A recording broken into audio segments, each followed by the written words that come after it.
Shut up and sit down. Initial stages of Indian National Congress, भारतीय राष्ट्रीय कांग्रेस का आरंभिक चरण. The Congress placed its demands before the government always in the form of petitions and worked within the framework of law. अब देखिए, कांग्रेस अपने प्रथम वर्षों के दौरान नरमी से अपनी मांगे रखी. वे पिटीशंस डालते थे और कानून के हिसाब से काम करते थे. कांग्रेस ने सरकार के सामने अपनी मांग हमेशा आवेदन के रूप में रखी और कानूनी नियमों में रहकर काम किया. It was for the reason that the early Congress leaders were referred to as moderates. यही कारण था कि कांग्रेस के पहले के नेताओं को नरमपंथी कहा गया. During its first 20 years, the Congress made moderate demands. अब देखिए, बोल रहा है, इसके प्रथम 20 वर्षों के दौरान कांग्रेस ने नरमी से अपनी मांगे रखी. The members placed their demands before the government, always in the form of petition, and worked within the framework of law. It was for this reason that the early Congress leaders were referred to as moderates. Actually, यहाँ पे ये जो section है ये 2 बार डाल दिया गया था बुक में. अब वो लोग क्या मांगते थे देखिए. They asked for, क्या मांगते थे? Representative legislature, विधानसभा में प्रतिनिधित्व, इंडियनाइजेशन ऑफ सर्विसेज, सेवाओं में भारतीयकरण, क्योंकि उस समय जो भी ऊंचे पोस्ट थे वो सिर्फ ब्रिटिशर्स अपने लोगों को ही देते थे, तो वो चाहते थे कि भारतीयों को भी पोस्ट मिले. रिडक्शन ऑफ मिलिट्री एक्सपेंडिचर, सेना में के जो खर्च होते हैं उनमें कमी. Education, employment and holding of ICS, Indian civil service examination in India. अब देखिए, बोल रहा है कि जो भी एग्ज़ाम्स होते थे, ठीक है, जैसे सिविल सर्विस एग्ज़ाम्स, शिक्षा, नौकरियों के लिए, ठीक है, वो भारत में एग्ज़ाम हो, क्योंकि पहले लंदन में होता था. Decrease the burden of the cultivators, कृषकों जो होते हैं जो खेती कर रहे हैं उन पर बोझ कम किया जाए. डिफेंस ऑफ सिविल राइट्स, नागरिक अधिकारों की रक्षा.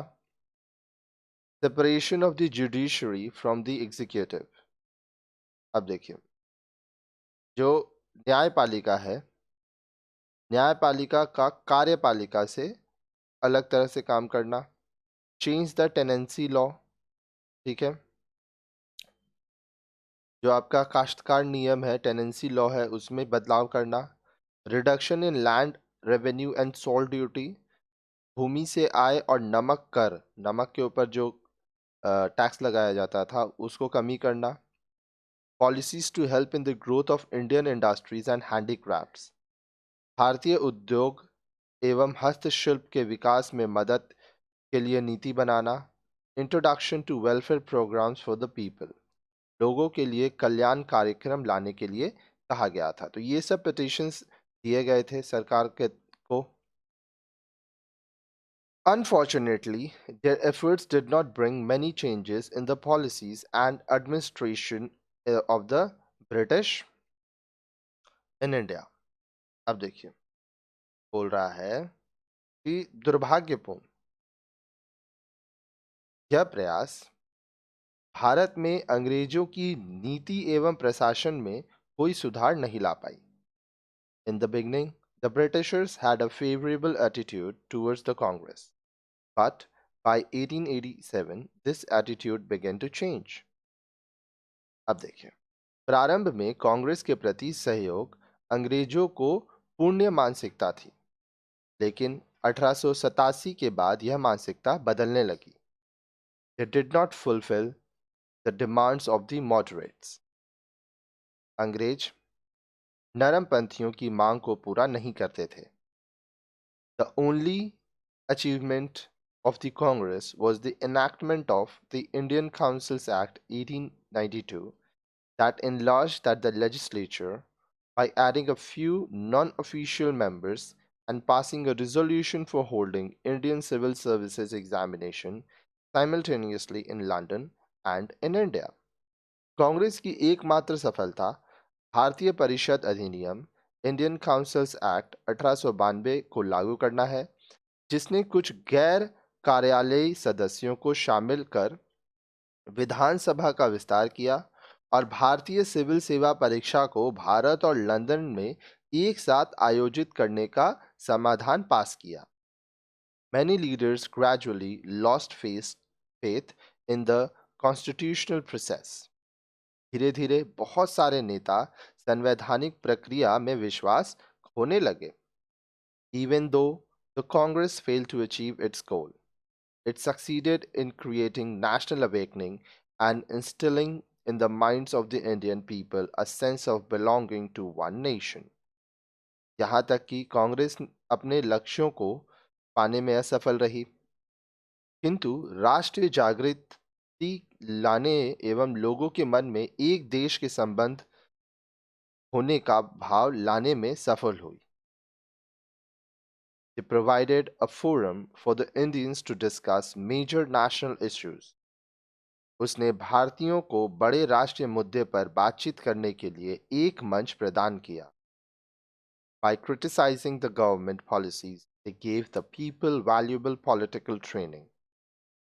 सरकार की नीतियों की आलोचना करके इसने लोगों को राजनीति का बहुमूल्य प्रशिक्षण दिया. Though they were not ready to take aggressive steps which would bring them in direct conflict with the government.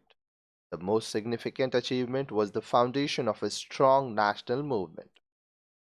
अब देखिए, वे आक्रामक कदम बढ़ाने की स्थिति में नहीं थे जो उनको सरकार से सीधे संघर्ष की स्थिति में ला देता. सबसे बड़ी सफलता एक राष्ट्रीय आंदोलन की नींव रखने की थी.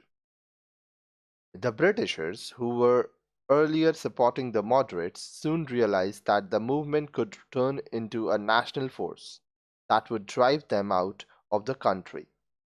अंग्रेज, जो कि पहले नरमपंथियों की मदद करते थे, बहुत जल्द ही यह समझ गए थे, उन्हें यह अनुभव करने लगे थे कि यह आंदोलन एक राष्ट्रीय शक्ति के रूप में बदल सकता है जो उन्हें देश से बाहर कर देगी.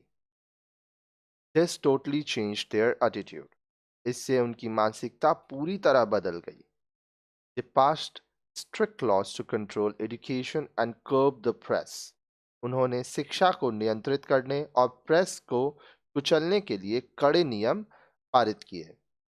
Minor concessions were given so as to win over some Congress leaders.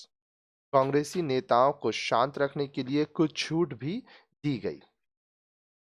The British Viceroy, Lord Curzon, was a staunch imperialist and believed in the superiority of the English people.